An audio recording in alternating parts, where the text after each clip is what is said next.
Hello, everyone. Let's see. Where are we? All these folks in the chat. Awesome. Okay. So we are going to give everybody just a couple of minutes to join. So we will start the webinar in just a couple of minutes, around 2:32. Okay. In the meantime, please introduce yourselves in the chat. We will introduce ourselves in a minute, and we're looking forward to another webinar with you guys.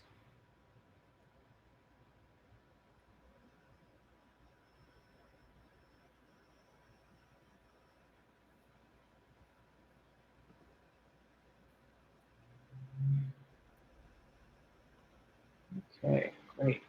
People from all over the world, both sides of the pond. Lots of Canada, lots of New York. Very cool.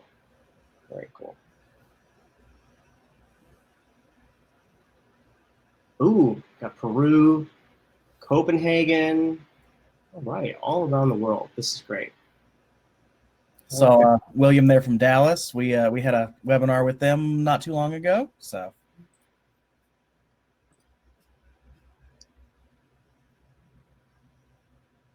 okay. So I think with that, we are going to go ahead and get things started. My name is Arnab Chatterjee, with Digital Transitions here in New York, joining you from fun lockdown Brooklyn, Texas. Oh, Brooklyn, Texas. I'm sorry, I'm thinking Texas. Brooklyn, New York. I'm joined here by Blake Griffin, I guess in this direction, Blake Griffin. One of these ways. Yeah, exactly.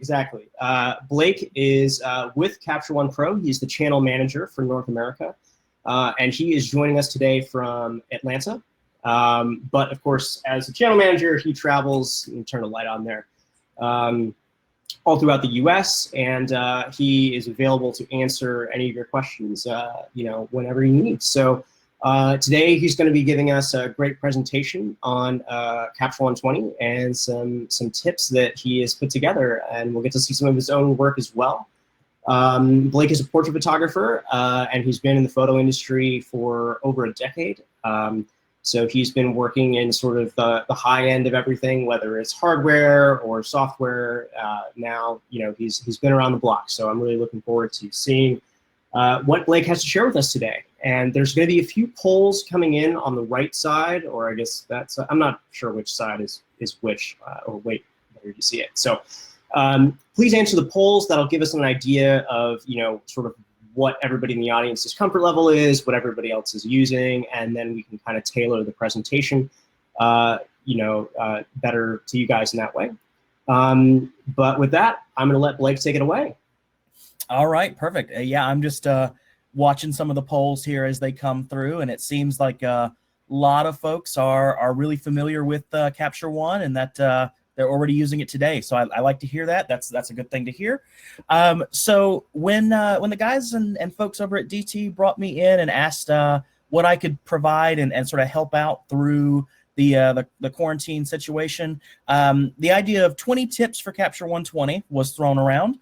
And being a Capture One user myself, I wanted to go through and sort of discuss and talk about some of the pieces that are in the system and software that you know and love, but you may not have tried yet, or you may have sort of stumbled over them. So with that, we'll kind of get started.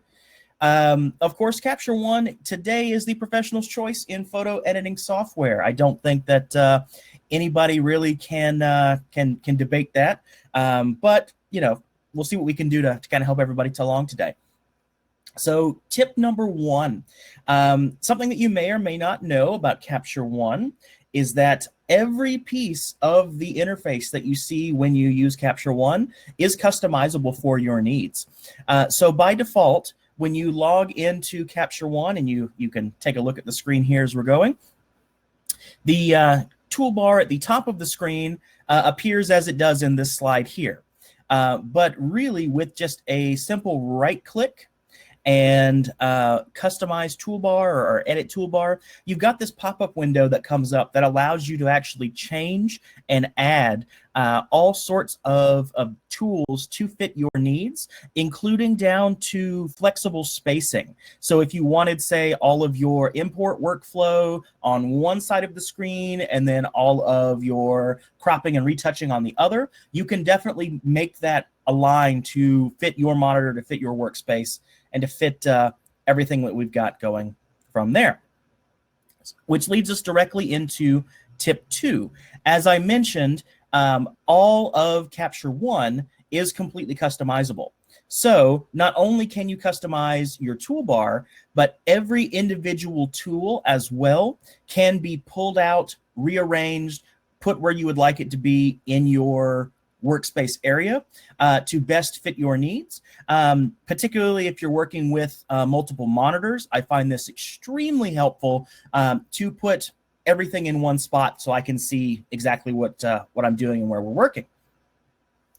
Our third tip today is going to be called for our migration workspace. I'm going to check back at the polls here, and it looks like that, yeah, for the most part, everybody's using Capture One, which is good. But for everyone out there who might be using an alternate raw processing software, you can actually go and in the window and workspace menu, there's a list of all of these workspaces that are predefined and pre-created by our team in Denmark. But today specifically, we're going to look at the migration workspace. When you select the migration workspace, what's going to happen then is the screen is going to rearrange itself in such a way that might look a little bit more familiar with you if you are transferring from one piece of software to another. Not only are the tools located to a different place and the bar at the bottom with all of your previews being moved to the bottom, but the tools themselves are aligned in a little bit more of an easy workflow process. Of course, this isn't best for everyone, but it might definitely help as you are looking over and sort of seeing how you can further customize everything to your needs. And then finally, for our first part here, with the customizability of Capture One, you've got the ability to create your own keyboard shortcuts. On a Mac, of course, things are, should I say, on Windows, things are going to look a little bit different. I'm a Mac guy, so all of my screenshots are Mac appropriate here. But under the Edit menu, you can see Edit Keyboard Shortcuts, and that actually brings up a new window here. And in that keyboard shortcut window, you've got the ability to edit and change most of the available shortcuts that are already built into Capture One, as well as add your own to just about any of the tools and pieces that you can go with, which you might be asking, that's not really that big of a tip. That's not anything too strange and out of the usual. But my bonus tip here is our shortcut summary page. I'm going to go back a slide here, and at the bottom on the right-hand side, the Edit Keyboard Shortcuts, there's a little button that says Summarize. Once you have set all of the keys that you would like, and you hit that Summarize button, it's going to actually open up a window in your web browser of choice. You don't have to be connected to the internet to get this, but it will still open up in a web browser. And it's going to actually open up to a screen that looks just like this one here. And not only do you have a quick way to print out all of the available shortcuts that currently exist, but any shortcuts that you added manually will be on this list as well. So it's super easy and super helpful to go ahead and print out a copy of your shortcuts that you can keep next to you on your workspace to take a look from there. So with this first part good, I'm going to pass things back to Arnab, and he's going to go over and show some of the different pieces that we worked today that I just covered. All right. Hey again, guys. So I'm sorry. I know there have been a few issues with audio quality in the chat, but it looks like a majority of people are okay. So if you scroll back up in the chat, Kate has a tip there. Just try refreshing the web page, and then if that doesn't work, you can try it again in a new browser. Also, if for some reason you're not able to connect at all, there are going to be replays available afterwards, and you will get an email. No need to to ask or sign up or anything. You'll automatically receive that. But give that a shot if you're running into issues. But as Blake said, let me hop over and take, and the way we're going to kind of structure this webinar a little bit is, Blake just kind of presented on toolbars and workspaces and customizing your, your environment to look the way that you want it to look. So I'm going to be doing a demo on kind of all of those tips that he talked about, and now is the perfect time. If you have questions about setting up your tool space or your workspace, just throw them into the chat and go ahead and mark them, and we'll answer them kind of as we go through on this particular topic, okay? So I'm going to go ahead and switch to sharing my screen here.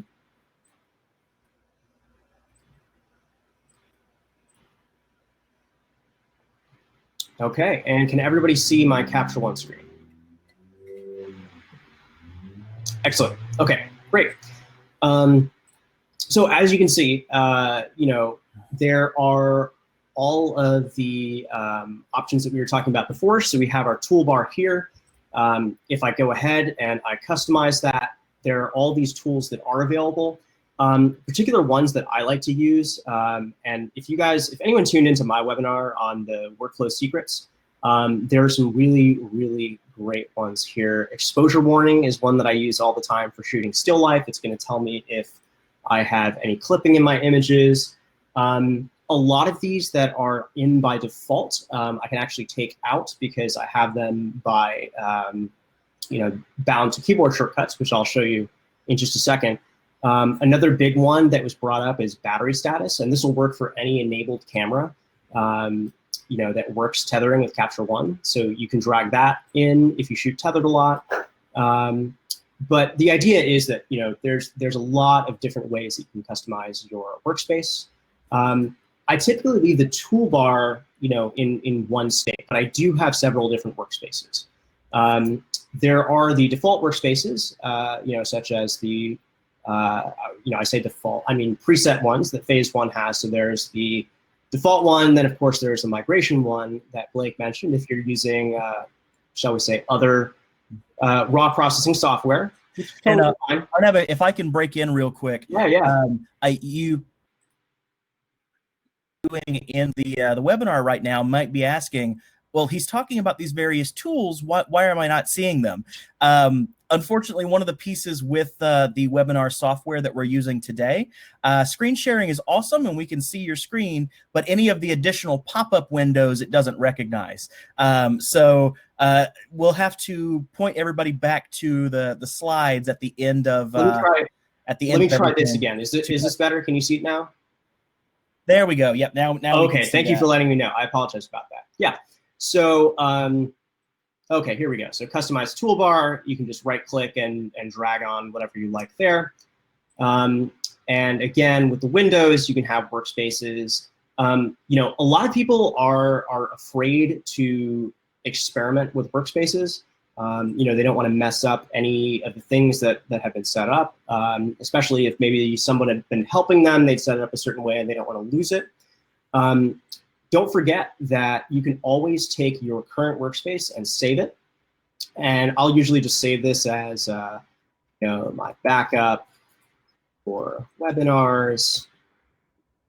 And that way I can go in and mess with everything I want, and I can always bring it back here.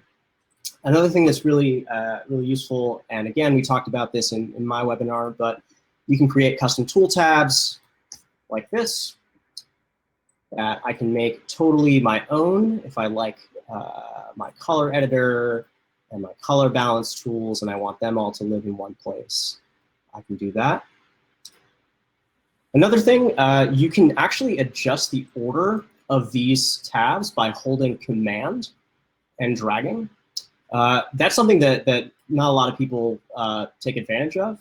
So if you're somebody that just does processing and you don't need the capture tab, for instance, you can drag that all the way to the end and just start with the lens module. So There are a lot of different ways you can customize it. Again, Blake covered the floating tools. Floating tools are actually saved as part of your workspace. So if I go back to my default workspace, you'll see that they go away. But if I create a floating tool and I save it as floating, and I reset, if I decide I want to go back to my floating style, it'll bring it back out there. So workspaces are very powerful. They remember pretty much everything. So when you want to go ahead and optimize your space to make it the most efficient you can for your own processes, all the capabilities are there. Okay. Highlight where my cursor is. Okay, I will turn that on. Sorry, for the next one. Let's see. Are there other questions that I've missed here? Is it possible to reset F as a quick key for pick focus point? That is a good question. And that brings me to keyboard shortcuts. So when they upgraded the edit keyboard shortcuts, I think this was in Capture One 12 where you can search. This was one of my favorite things. So let's see. You can search through them, and so I think what we're looking for here, let me add a navigator. Sorry.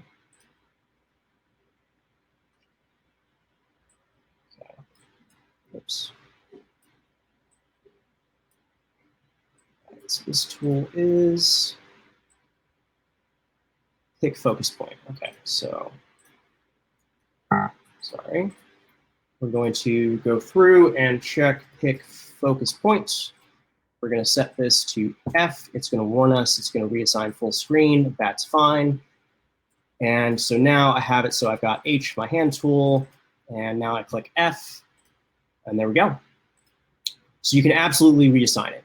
And by the way, this is something that I use a lot when I'm doing, like e-commerce, or if I'm doing something where I'm shooting multiple of the same sort of scene where I can have a focus window popped out.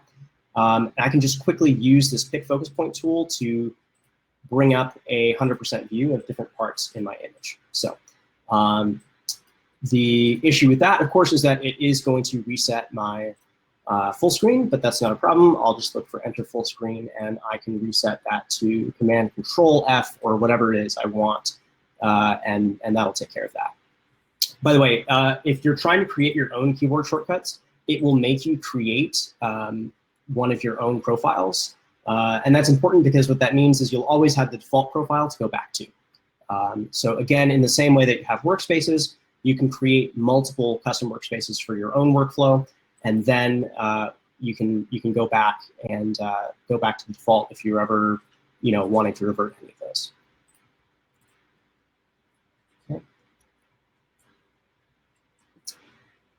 Okay, we got a quick question. How do we sync all settings to your photos in a session like you can do in Lightroom? So when you're applying edits to your images, they're done on the fly in sidecar files or in the enhanced image package.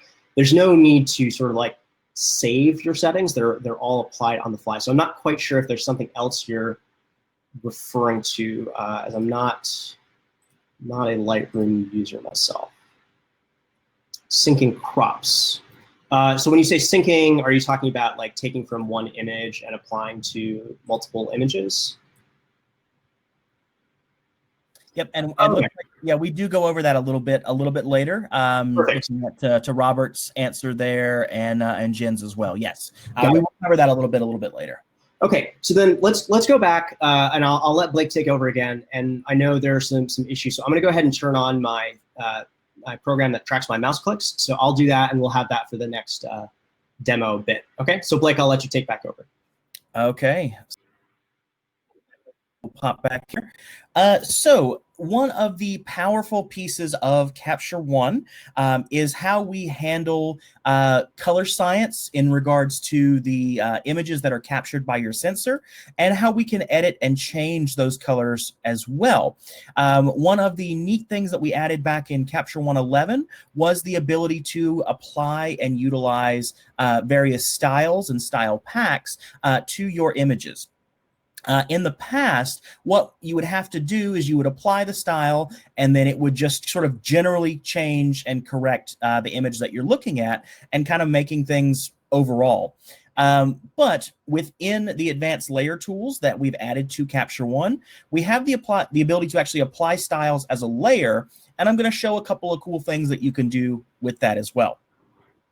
So of course, by default, the way that things used to work is you would apply the style to an image, and as you can sort of see in this image here, it affects all ranges of the image.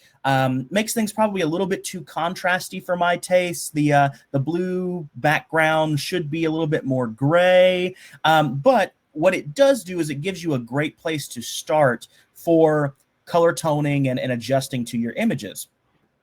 So what you can do is you can actually right-click or command-click on a Mac, and you can tell your styles to apply to a new layer.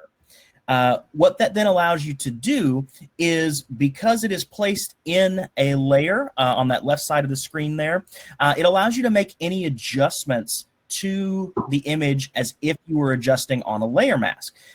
So in this case, I've taken the opacity of that layer and I've drawn it back a little bit so that only the colors are applying to specific parts of the image and not sort of overall. And it helps kind of dial that back a lot as we're going over there. And sort of a side by side here, you can see full strength on the left, and then sort of the final piece on the right, a little bit more dialed back the way that it should be. Or should I say, the way that I want it to be. Tip number 6 we're going to get into is, yeah, styles are great, but you know, what if you want to create, edit, and save your own styles to work forward and move as well? And yes, that is definitely possible and something that I encourage as well. I love the cinematic style packs that we offer through Capture One, but with one caveat. I feel that the grain is a little bit too high for my liking. In the webinar window, it might be a little bit hard to see this particular slide, but I find that the grain that's added in that cinematic pack is just a little bit too much. So you can actually go in, and since this style is being applied, I can change that grain structure, again, on the left-hand side here. And in this case, I've moved it down to 0. And then once you have done that, go back to your style window and click on the 3 button dots there. And you can actually say Save User Style. And then that'll actually pop up to the window that you see on the right. And that is asking, well, what changes have I made that I want to save? Once I'm able to determine which pieces, in my case, grain, dialing that back, you can actually save and rename that new style to something that might work better for you. In this case, CMO3 adjusted. So we'll pop back over to Arnab here for a little bit more demo on some style information.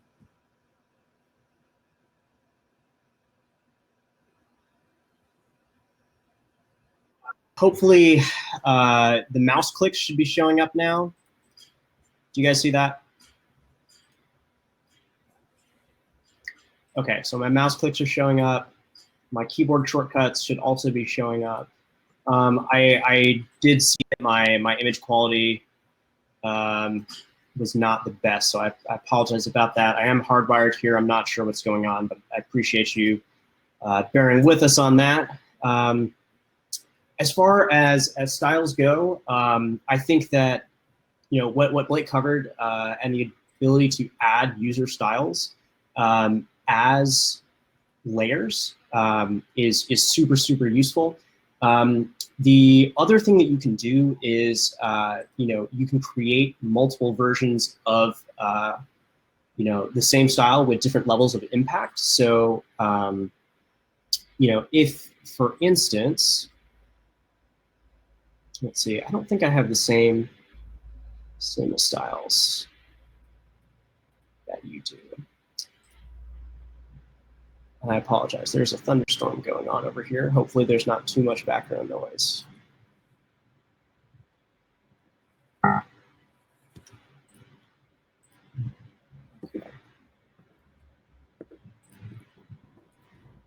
Okay, sorry, Blake. I got to sort something out on my end here. I don't think I have too much more to add on the styles, though. Can I let you move on to the round trip editing bit? Of course, yeah, we can talk about that. I was just looking through the questions as well, and there was a question about adding LUTs, lookup tables to Capture One as well. Let me do a little bit of researching into that, and I can certainly find a good answer for us here. I believe it's something that I've looked into personally in the past, but I will definitely see what we can do to get a good answer for everybody here. So we'll pop back over to my slides here for round trip editing. Round trip editing is a neat piece of Capture One that is built in and was added, I believe, in version 12, or it might be version 11 as well. And what that means is the ability to utilize Capture One and have it talk to other editing programs in this case. So the way that I like to use this process is by taking and dialing into an image once I have taken it and getting it to the rough adjustments and toning for where I would like it to be and where I would want my final image to exist. But one of the things that Capture One is not the strongest with right now is fine detail editing that I would get from a program such as Photoshop or Affinity Photo. So what I have the ability to do is in the edit area, in the edit drop-down window, I can select edit with. And this edit with will actually show other programs that you've got installed on your computer, or you can select other and add them. In this case, I have made the switch to Affinity Photo as my primary retouching form. When I select that I want to edit the image in Affinity Photo, a window is going to pop up and it's going to ask, so how would you like to open this file? In this case, I'm choosing the TIFF at 16-bit, uncompressed, you know, all of the fun stuff that you would go to bringing a file over. But one of the cool features is Capture One actually can bounce this out as a PSD file as well that works natively with other programs. Once I do that, the system will automatically generate that image that I want, and it will open up in the other pieces of software where I can perform my edits and make all of my changes. And then the really awesome part is when I decide that the image is where I want it, when I save that image, it actually gets re-imported back into Capture One with the changes that we made and with the changes that I made there. And so that you can actually have both your original raw file and your edited file side by side, so that you can actually get those ready for printing, exporting, and other sharing in this case as well. So that's one of the awesome parts that one of the other pieces that I love about the Capture One process there. So Arnab, I know that we were going to talk a little bit there about the round trip process as well. Is yeah, a little bit more sorted out there? Yeah, I think so. So yeah, and the big thing that I want to kind of hit on about this, the round trip processing, and Ivan, you asked the question right there that everybody asks, right? And it's can I retain the raw workflow when round tripping? And the answer is, and Blake, correct me if I'm wrong, almost unequivocally no. Right? For you're pretty much always going to have to go to a TIFF or a DNG or something, right? DNG doesn't correct. count. Yes, yeah. You will have to go to another file type during the round trip process, and that's specifically because not all products render raw files in the same way. So when you're working in other softwares, that software's raw processing engine wants to take over. So in this case, migrating, you do have to make a selection. However, for the most part, we find that when you export at a 16-bit TIFF, that you're getting a lot of the same latitude and a lot of the same information that you would by working on a raw file as well. Yeah. So I see that there's a couple of questions about, where was this? Do you save in Affinity Photo, or do you have to export from Affinity Photo to get the image file to save in the Capture One session? Based on the way that it works, actually, and this is really cool, when I go and do that edit with, it'll actually make the TIFF that it's outputting, or the PSD, or whatever it is, in the same folder that my raw file is in. And since Capture One goes through your folder structure and dynamically generates previews for each one of those, you don't have to do anything to export it back into Capture One. Once you finish with it in Affinity or in Photoshop and then you save it, when you go back to Capture One, it'll be in that same folder. It'll just be, file name xyz.tiff instead of .iiq or .arw or whatever, right, Blake? Yes, that sounds right to me from everything I can see there. Yep. Okay. So the thing that I wanted to hit on, though, is this idea of what do we lose when we leave the raw workflow, and what is the goal of remaining, within it, right?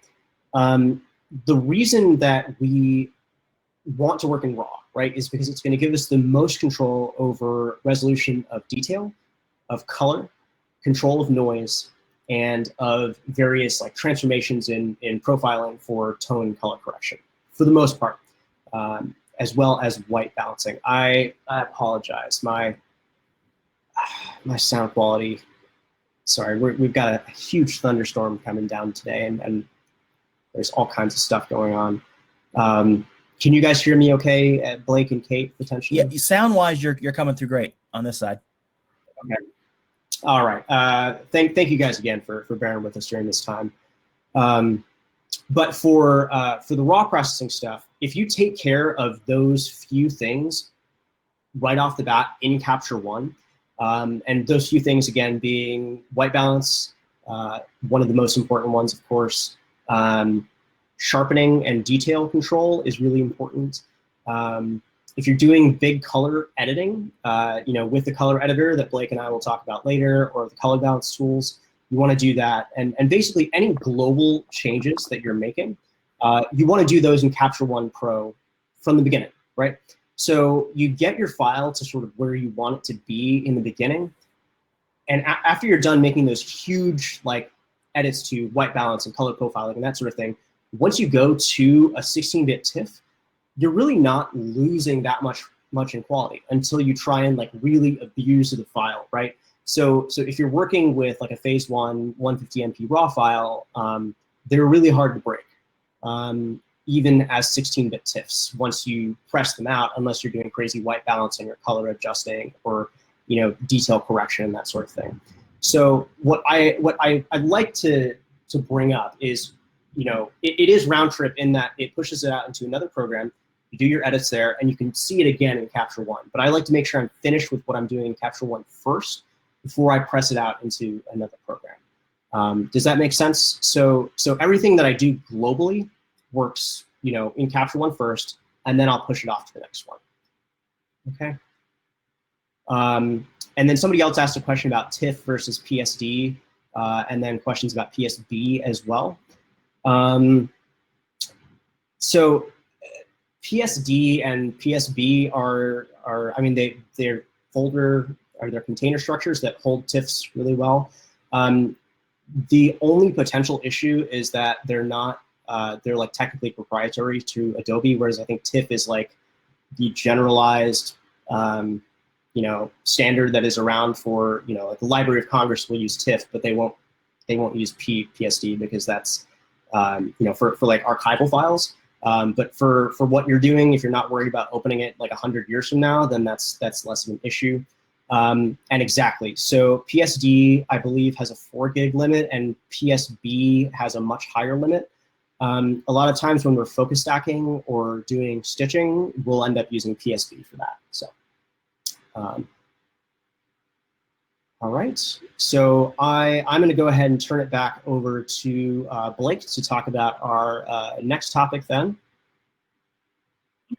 as we're doing here, I'm going through questions. Earlier in the conversation, we asked about LUTs and LUT support. Unfortunately, from what I can see here, officially, Capture One does not support LUTs as they currently exist, but I would encourage you to reach out to, if you're using custom LUT packages, to reach out to the team that are making those, and they may be able to code those as Capture One styles as well. I know, for example, the team at lutify.me have Capture One styles that they co-package with their LUTs that you can apply. And in fact, I use a little bit of those in my personal work as well. Let's see here. I think everything else is pretty good. So we'll keep going here. So tip number 8 that comes up for another piece that is really awesome is the Focus Mask tool. The Focus Mask tool you can apply by hitting Q on your images that you have captured, and it will apply a very weird, strange colored, hopefully off-colored masking to your images. This is actually really crucial to show when tethered shooting, which items are tack sharp and in focus in your workflow here. You can also easily when comparing one image versus another, and particularly for me being in the portrait world and wanting to see tack sharp focus in eyes and eye detail, this is a really easy way for me to be both pretty blind here, and in case you can't notice the thick glasses, and still be able to easily tell what we're looking at. In the case of this image here by Emily Teague, you can actually see that the focus field of, or the depth of field, depth of focus where she's looking is very clearly in the right zone, and everything looks pretty good to go from there. So I know that we're going over things pretty quickly today, all things considered. So I'd like to draw your attention to the tips overlay. The tips overlay is actually built into Capture One, and in the help section, how many people actually go to the help section when you're working with a piece of software? So in this help section, you can actually select the tips area, and it actually provides an overlay on top of your Capture One workspace that's showing you particular tool names, particular tools, what they do, and this actually helps immensely, particularly if you're having support issues and you need to describe those issues to one of our support team members. You can actually use the same verbiage and the same nomenclature, and that helps as well. It also helps kind of show you what you're looking at and where you're looking at. So another piece within that help toolbar is our learning hub. How many people understood and knew that inside of that resource hub, we actually have built-in tutorials, webinars, and support that you as the user can actually take a look and find. We're updating these pieces all the time. Tutorials are generally 2 to 20-minute videos that we post onto our YouTube page that you can watch at your leisure, versus webinars are a little bit more long form, kind of like what we're doing here today, where we discuss all aspects of Capture One and how to do different pieces in Capture One as well. So you can actually access this 3 ways, one of which is by going to that help menu and selecting Resource Hub, as I indicate here on this slide. If you have not disabled it, the first pop-up window that pops up every time you open up Capture One will allow you to look at that Resource Hub as well. Or you can go to our website at captureone.com, and we have all of the Resource Hub information there as well. Also, so our next piece, tip number 11, color calibration partnerships. We haven't really talked about it so much in this webinar, but one of the things that sets Capture One apart from a lot of the other raw processing softwares is how we handle color and how those colors are able to render most accurately based on your system. So today we partner with X-Rite and ISO monitors, and we actually have built-in support in our Capture One tools to work with these two types of products together. In the case of ISO monitors, there's a way to directly calibrate that monitor based on the settings that are within Capture One Pro. And then when it comes to X-Rite, you can actually use their color checker tools to profile your own camera individually. So that way you can ensure that the colors that you see are the colors that you're going to be getting with your final output. So we'll bring it back to Arnab here for a little bit more. Awesome. So I'm going to share my screen again. Hopefully this works a little bit better this time. And there were a couple of great questions that we had already in the chat. So if we go ahead and take a quick look at the focus mask tool, I can turn that on and off with my Q key, as we saw in the keyboard shortcuts. But I can also adjust that, the sensitivity and the opacity of the overlay in my preferences. You can see my windows, right? My preference window and my focus window here.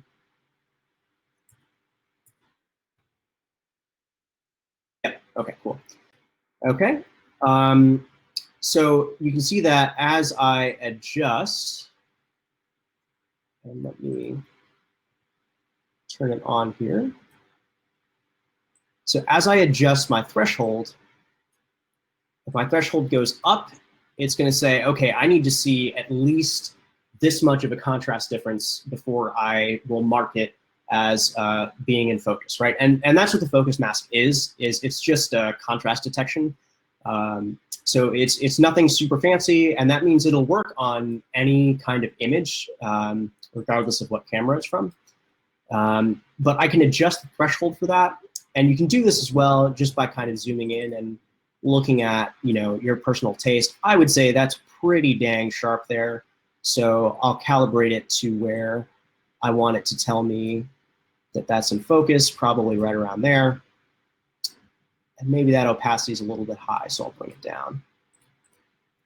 And now as I go from photo to photo, I can see, even if I turn off my viewer, right, I can see quickly from the thumbnail that, oh yeah, it looks like this photo's in focus. Or, you know, maybe, actually these are all pretty much in focus. But, you know, if I were to see this one and I wanted to get the focus on her back eye instead of her front eye, I could see immediately, okay, wow, so just based on the focus mask, we need to retake this, all right? But that's a great tool, especially for portrait photographers. The other question that we had that I believe I had marked, somebody was asking if you can shortcut the tips. And the answer is absolutely. If you can see it in Capture One, 99 times out of 100, you can shortcut it. So if you go to Edit Keyboard Shortcuts, again, it's super nice. You can search for them. So we're looking for tips. And while Blake was talking about these, I went ahead and hotkeyed that to Shift \. And as you can see, when I hit that, it's now going to show me all these tips and all of the names of everything here. And if I just hit it again, it'll turn it off. So make sure, you know, you use that search function, because it could be, you know, that there's something in the program that you use all the time that you didn't even know you could shortcut. So color readouts, switching between color modes, or even switching between tabs, you know, 1, 2, 3, 4, 5. There are lots of hotkeys in there that you can play around with. Okay. Are there any other questions that I've been missing here? A keyboard shortcut to change to a workspace. So that's a really good question. The answer is that there is nothing natively. Let's see, workspace. Yeah, so there's nothing natively in here, but if you take our one of our Capture One classes, Joe, if you're listening, if you could type in the chat, which class is it that talks about shortcutting the unshortcuttable? Because there is a way you can do it. I just don't have the time to cover it right now. So it's possible, but it's not in the default settings. All right, and is there anything else that I'm missing, Blake, in the chat or in the questions that you think I should address before we move on to the color tools? Looks pretty good on my case so far. I don't think I'm seeing anything that's jumping out at me. Okay. Quite much, so we can keep going from there. All right. So I will hand it back over to you then. All right. So there we go. Perfect.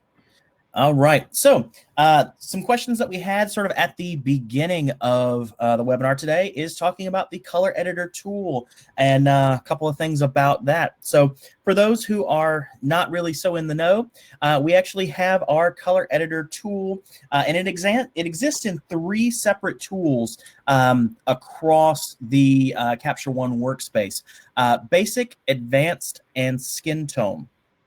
So today, let's sort of start with sort of the basic color editor tool in this case.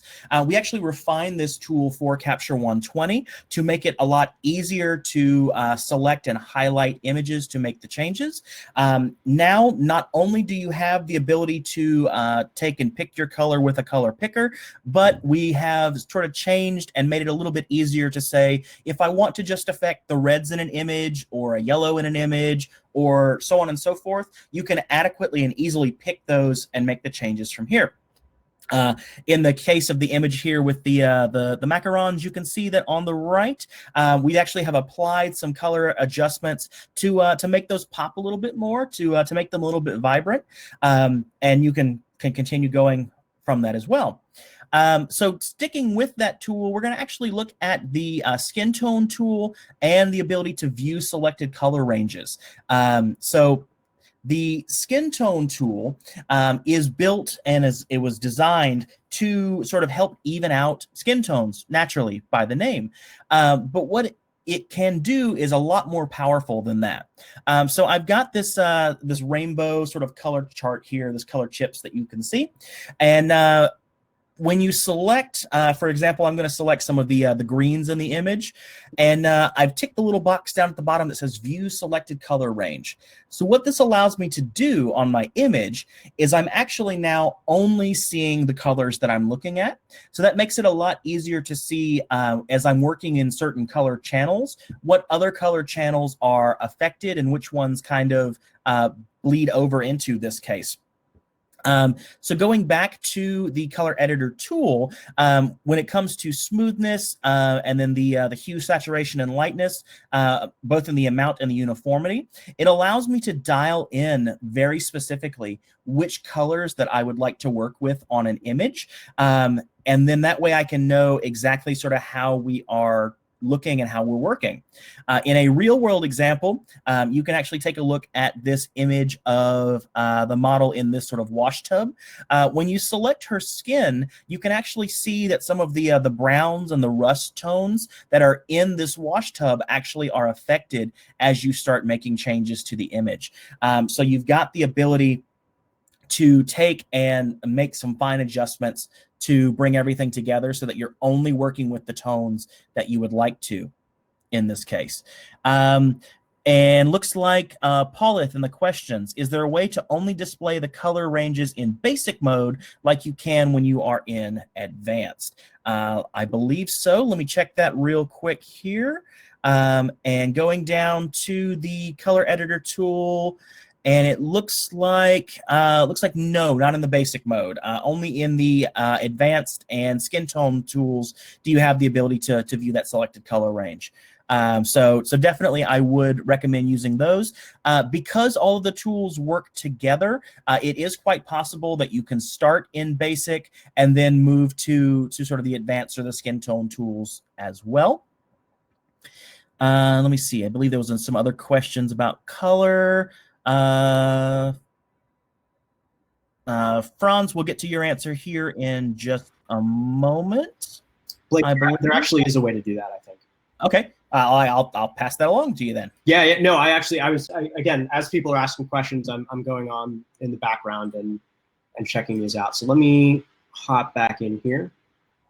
And if you take a look, can you guys see my screen, Blake? Yeah. Great. Okay. So in the color editor, even if I'm working in the basic tab here, if I click the dots here, I can do the view selected color range here. So that will enable me to do that. Let's see, where are the different tones here? Yeah, so you can see for these like predefined ranges in the basics tool, it does work that way. I can also adjust where those are and reset it to default. Typically though, you know, I'll want to be using the advanced color editor tool.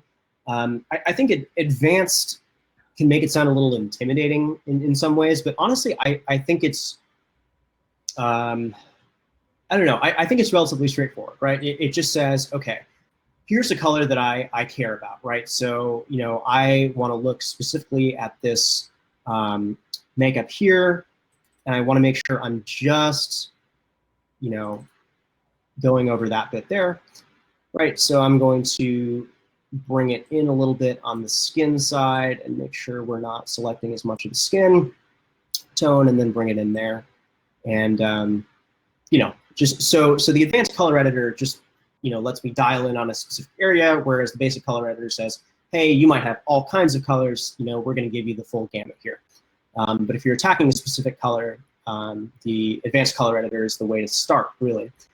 The other thing that I wanted to show quickly before we jump back to questions is the skin tone tool. So the skin tone tool is, of course, called the skin tone tool. However, that doesn't mean that you have to use it for skin tones. And there's some really interesting things you can do with this. The way that the skin tone tool works is that it takes a specific color and it works on the uniformity of that color. So if I take this photo of this sky here and I pick my skin tone point here, you can see that there's this little dot in the center. And you'll get that when you do things with the advanced color editor tool. All that does is it tells you what the initial point you sampled was. On the skin tone tool, though, it's a little bit different. You'll see that there are these uniformity sliders. And so the way that those uniformity sliders will behave is that based on where your center dot is, it will actually work like a black hole in that it will suck all of the colors towards wherever that dot is and make them uniform around that tone, right? So this is actually where the skin tone editor differs most from the advanced color editor. You can also only have one skin tone per image at a time. But if I have a sky that like varies, you know, heavily in lightness, for instance, across the image, I can set it so that my lightness is 100% uniform. And you can see I've got my before and then my after. And you can see, hopefully, it just totally flattened out my sky, probably way more than I wanted it to, but there are some creative ways that you can use these tools if you know kind of what they're actually doing under the hood. And if I want it to be a little bit more, you know, like a dark blue, I can sort of drag it to the tone that I want it to be, you know, centered around. So that's one interesting way to use the skin tone tool, sort of outside of the typical way that you might think about using it. Blake? Okay. Looking at questions again as we're going through here. Looks like Laura asked, what's the difference between cloning layer and healing layer when it comes to functionality? Really, they work very similar, but it depends on the particular tools at play. When you're looking at a cloning layer, it is used to repair with the cloning brush tool versus the healing layer is designed more for the healing brush, is pretty much the simplest way that I can kind of describe that today. When it comes to functionality, they seem to be very similar. It just depends on which tool that you are working with to go from there.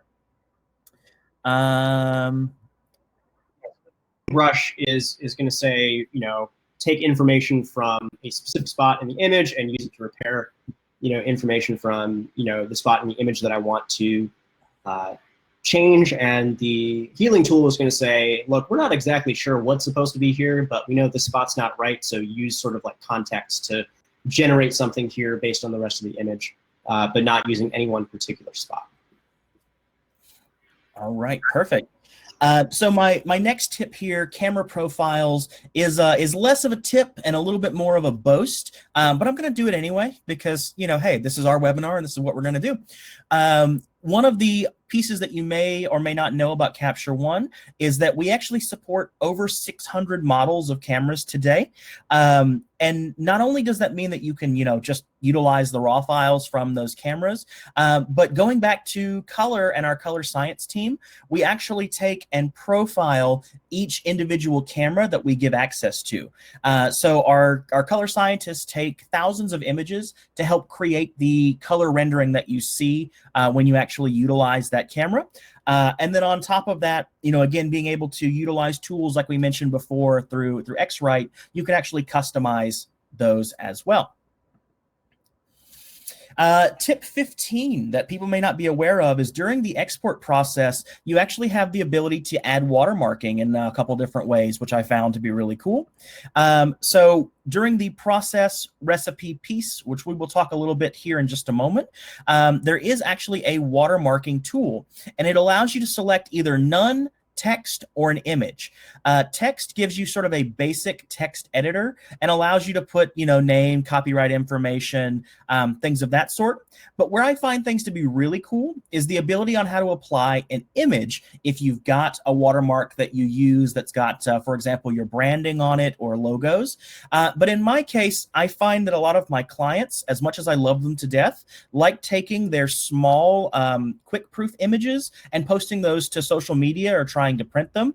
So I created a very nifty not-for-print watermark that I'm able to overlay and put at just a nice piece so that it's very clear when you're zooming in on details of the image that it's there. And it actually overlays this on top of the image here. So of course, it's a little hard to see in the slides here, but if you were looking at this image on my computer workstation, you could not tell that anything is there unless you have a very keen eye until you zoom in and you can actually then see that, in fact, it has been watermarked appropriately. Tip 16, copying and applying adjustments. This is actually going to go back to one of the earlier questions that we had in the chat here of how to move specific adjustments and how to apply them to other images. There's a couple of different ways that you can do so. In this case here, there is the cursor tool at the top of the screen. On the right-hand side, you can see that there's an arrow.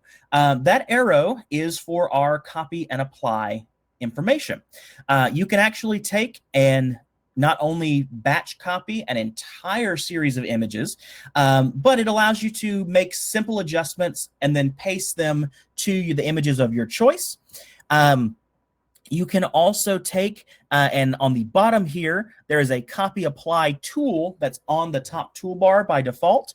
That copies all of the adjustments, I believe with the exception of cropping, I think is still not selected when you do that, but you've got the ability to apply crops as well. And then within each additional tool, so we're going to look at the middle here, on the top of every toolbar within your individual tools, there is a small back and forth arrow as well. And when you tap on that tool, it brings up the adjustment clipboard that allows you to change and apply colors and changes to only specific portions of the image. So for example, if you shot all of your images underneath the same lighting conditions, and you notice that you want to apply contrast the same way across your entire batch of images, you can choose to apply just contrast, or you can take the information and apply all of the edits to an image across the way. As sort of a bonus tip as well, if you are using a tethered workflow, you can actually set up and tell Capture One to make changes to any subsequent image that comes in. So by taking the time to edit just your first image to get it to look the way that you would like it to, you can actually then move all of those adjustments in as well as they go along. Tip 17, we're going to talk grids for a moment. So of course, you know, setting up and looking at your images from an artistic side of view and using grids for composition are incredibly great. But one of the things that I want to sort of bring into your knowledge is that not only do you have the ability to utilize just a standard rule of thirds grid or things of that sort. Built in by default, you've got actually the ability to use a standard rule of thirds grid, a more, what do we call it there? We call it the golden ratio grid, or actually having a Fibonacci spiral, being able to add those. These grids actually can be overlaid on top of your images as you're importing them or as you're capturing these images to help best create and determine what sort of composition you would like to use. And then process recipes. So process recipes are how you're getting your files out of Capture One in this case. By default, we have a couple that are built in here, as you can see from the process recipes window that comes up when it is time to get your images out of Capture One. But not only this, but you've got the ability to create your own, which is a very common trend here through the Capture One side of things. But we're going to talk specifically about the JPEG Quick Proof real quick. And of course, we'll go back and talk about some things as well. The high-end definition of what the JPEG Quick Proof is this long definition by our science team. But what I can kind of do to shorten this out and bring it together is that the JPEG Quick Proof is actually based on the preview file that Capture One generates when you bring an image into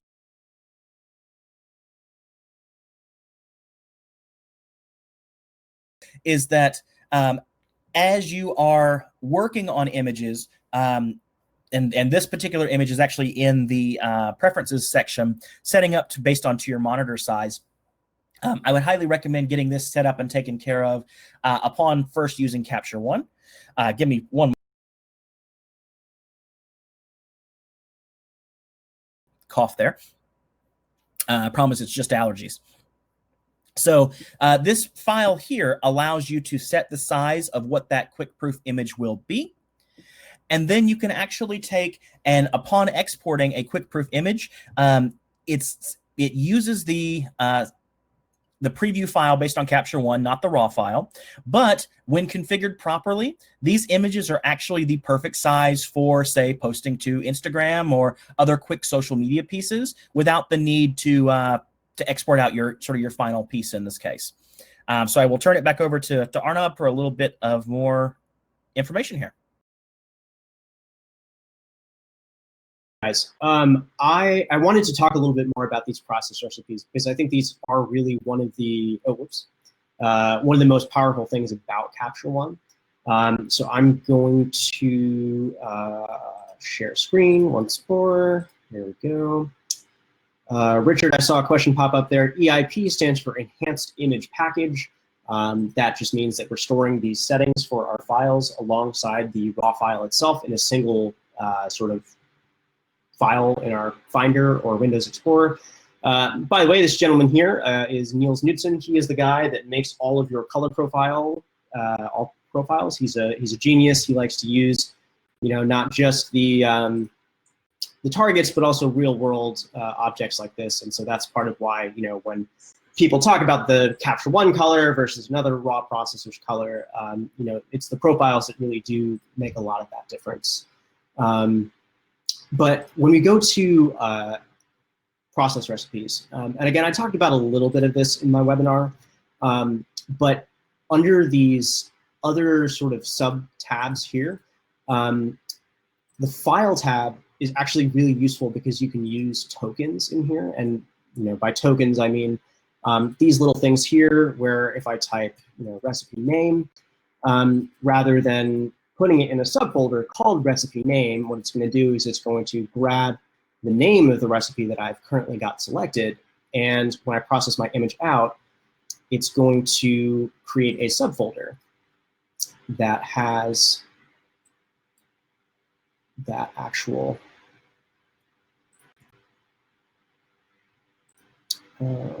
we are in sample images, and here we go. So you can see that it's actually going in here, and this matches the name of that file there. So if I'm processing like, 500, 1,000 different files, and I need to make sure that they go into the correct folder structure, so I can drag them and drop them onto a disk for a client, or something like that.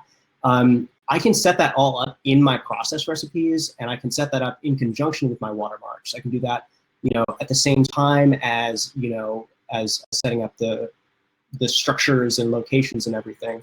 And that way, once I have multiple photos selected, multiple process recipes checked, if I have the same thing selected for each one of those in my subfolder, for instance, recipe name, or in this one, recipe format, let's do recipe name still. You can see that even after I clear out my folder here, I process those out, it's going to create those subfolders for me. And if I just wanted my watermarks on my JPEG, sRGB 5K, I can just add it to this one here. So I can say text watermark. So,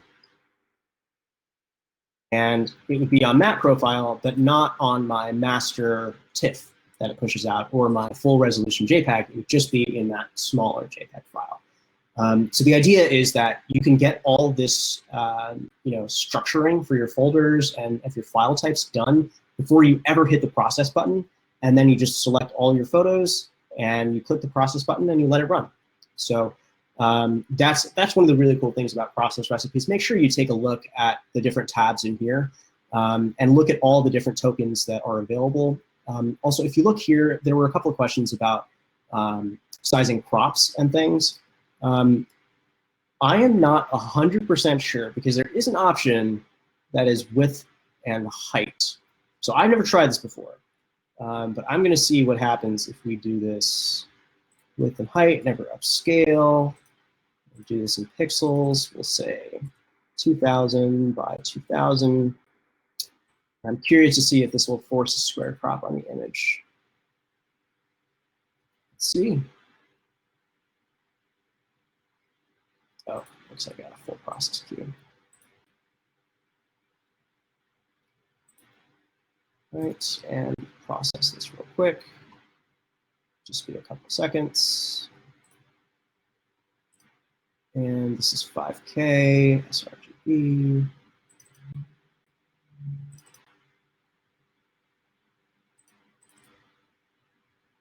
Nope, okay. So as Joe said, I didn't think there was a way, but you're not able to force a crop on it from an output recipe directly, unfortunately. But that's something that I would encourage you guys to all look at.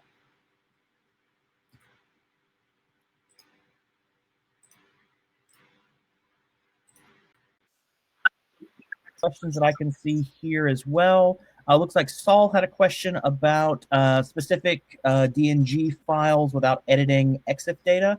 I don't have a good way to answer that on this particular webinar, but I can tell you that with Capture 120, we did add some additional DNG support. So that may be something that you can try that way. Otherwise, I highly suggest sending some information to our support team and see what we can do about getting specific DNG support added. Paulith also asked as well, when exporting watermarks, is there a way to position watermarks at the same location, regardless of your aspect ratio? I just checked this as well, and within that process portion, you've got the ability to set a sort of a what's the word I'm looking for? A specific area on your file as to where that watermark will be. However, that is an absolute positioning. So that's what I was looking for. So if you were exporting, say, photos in a portrait orientation, all of your watermarks would appear in the same location there, but then you would want to change that on a landscape orientation to suit your needs that way. Perhaps I would recommend, as sort of an easiest workaround, is create recipes for various orientations and then just put those watermark files in their absolute location that way. So now we are moving on to our final tip of the evening that I find that's really awesome. We're going to talk plugins. So not only is Capture One sort of an awesome standalone product, but as we've sort of covered through the webinar today as well, you've got the ability to interface with other pieces of software in ways that make your workflows easier. Specifically from our website, I want to point out a couple of these options here from Format, Helicon Soft for their focus stacking software, and JPEG Mini. These are awesome pieces that we have partnered with these companies to create ways to export and utilize the power of Capture One within other products and programs as well. So I'm going to bounce back to Arnab here, and he's going to actually show some awesome things that you can do with the Helicon Soft software. Yeah, all right. So this one here, I ran through this actually before the webinar, and these are with 150 MP files at full resolution. I have 19 here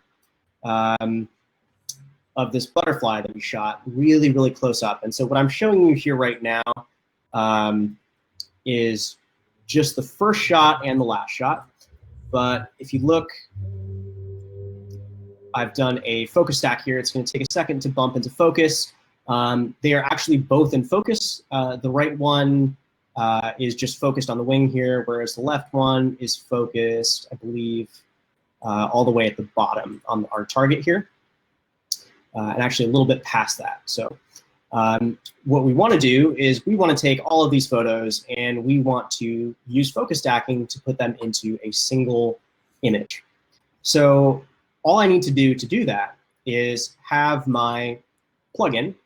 And so if I go to my preferences here, you'll see that I do indeed have my Helicon Focus editing and open with plugin. And if you don't have that, you can hit the get more plugins key here, and that'll show you the page on all the plugins that are available, and then the ways to download those, and then each of those will have the way to install it. It takes maybe a couple of minutes. It's not too bad. But once you have it installed, all you need to do is select the 19 images that I want, and I can just hit edit with. And now I have the option of stacking in Helicon Focus. And just in the same way that we did when we were doing our round trip editing, you'll see that we have the ability to change the type of file that goes into Helicon Focus. In this case, we only have the options of JPEG or TIFF. I made this, for the sake of speed, JPEG 8-bit. 50% quality and 50% size, just because, again, these are 150 megapixel images. And so you'll see that if I were to hit edit variants here, what it'll do is it will go ahead and push out all 19 of these images. It says less than a minute. I don't buy that, though. There we go. OK. So what I've done is I've already gone ahead and pushed these out into Helicon. And so you can see here, I've got my 19 images. And if I look at, see if I can make this larger. There we go. Oops. That's not happy.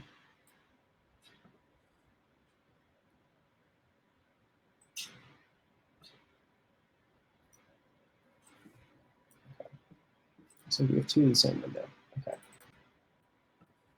All right. So if I have, whoops. Okay, and we crash. So, okay, I probably should not have had it try and do that all at once, but you go into Helicon Focus, and if you were to hit stack, what it would do is you'd create one TIFF. You can tell it what to create, and that TIFF will actually be round-tripped back into that same folder. And so again, I went ahead and did that prior to the demonstration, and you can see that we have our bottom image here. That is nice and sharp. And the top of our image, all the way up to the tip of the antenna, is nice and sharp. And that makes it really easy to go straight from a stacking sequence that you have shot from the Exif's tool directly into Helicon and all the way back into a single stack TIFF. So I'm sorry that didn't work more smoothly. I'm on a laptop here, but if you want to talk more about how that works, feel free to let us know, and we'll chat more about that. Okay, that's all I got. All right. So going back to questions here, Ammon asked, does Capture One Pro have published services like Lightroom? So the answer to that kind of actually goes back to what we were just talking about. There's not a built-in publishing system, but we do partner again with various plugins of various publishing systems that you may already utilize and integrate. I'm going to actually go ahead and answer your question and at you here in the chat, and I'm going to give you some links to some of our support documentation that may help as well with giving you some information there. Sort of the last thing that I want to talk about today is our Capture One 30-day challenge. We launched this earlier this month because we found that, with everything that's going on, our professional photographers and photographers are all types are staying at home a lot more, as they should be, to kind of help the greater good. So our Capture One challenge was something that we created that's available on our website for free, that allows you to take yourself from a novice at Capture One all the way through to becoming a competent user in just 30 days. That's actually utilized by both quick video tutorials that we talked about earlier in the stream, as well as up to longer webinars that teach you more advanced topics. I've been using Capture One now for the last 3 or 4 years of my career, and I'm still learning new stuff through the 30-day challenge, and even on the web today, learning some new stuff from Arnab and the team at DT. The other piece that I do want to bring up that should have just popped up on your screen here is that from now till the end of April, we actually do have some special upgrades or special pricing available for you. All new Capture One licenses for everybody who does not have one is 25% off through the end of the month. And if you are a corporate user and you have Capture One for multiple pieces within your business, those upgrades are going to be 30% off through the end of the month. You can reach out to the team here at Digital Transitions to get everything purchased and set up there.